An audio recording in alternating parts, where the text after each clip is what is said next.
Magandang umaga po sa lahat, Luzon, Visayas, Mindanao, kung saan kayong panig ng mundo po. Nagbabalik tayo dito sa aking YouTube channel, Samuel Soriano TV 29 po.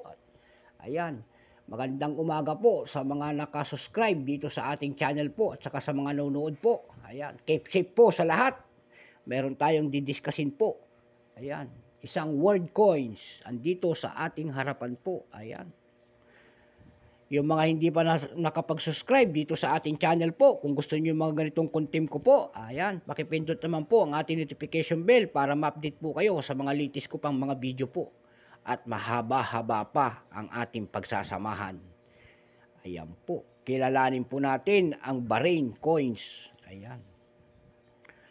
Bago tayo simula sa ating topic po, kilalanin muna natin to, points na ito. Issue Bahrain, period po, Hamad bin Isa Al Khalifa, 1999 hanggang 2002 po. Type, standard circulation coins.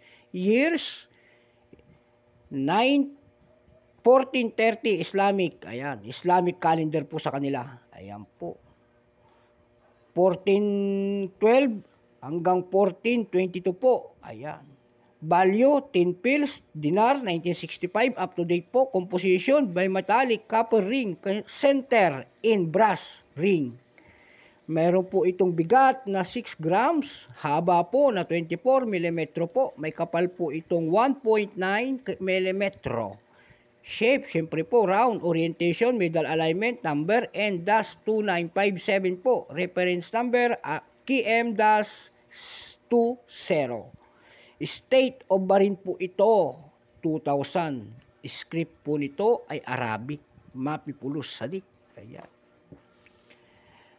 1430 po ito ang kanyang Pero dito sa atin, na year calendar po, ito po ay 2009. Ayan po, para maliwanag po. Ang gaganda po ng mga coins ng mga ibang bansa, sa totoo lang. Ang kanyang mintage naman po, ang kanyang percent, 48% po, wala pa pong mintage pala nito na ginawa. Ayan po, pasensya na at nalilito. Wala pa po palang mintage nito na ginawa. Tanging porsyento lamang sa Tagalog, 48% po.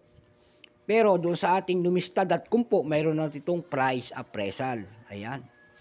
Yung kanyang fine, 29, very fine, 40. Ayan po, yung almost uncirculated po nito ay 90 pesos. Ayan.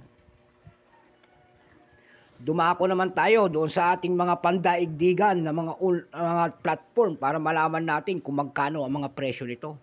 Doon sa ating numista po, sa ating pagsasaliksik tungkol sa mga presyo nito, nalaman natin na may nagbebenta po doon na $1.99. Mayroon pong $1.59, mayroon din nagbebenta po doon na $2.20. Sa ebay.com naman po, mayroon nagbebenta doon ng 447.97 pesos. Mayroon din 282 pesos. Mayroon din 84.9 pesos. Doon naman sa carousel po, bukod tangi po ang nagbebenta doon ng 80 pesos per piece. Ayan. Ito po rin ay kilala sa atin dito na ginagawa po ng singsing.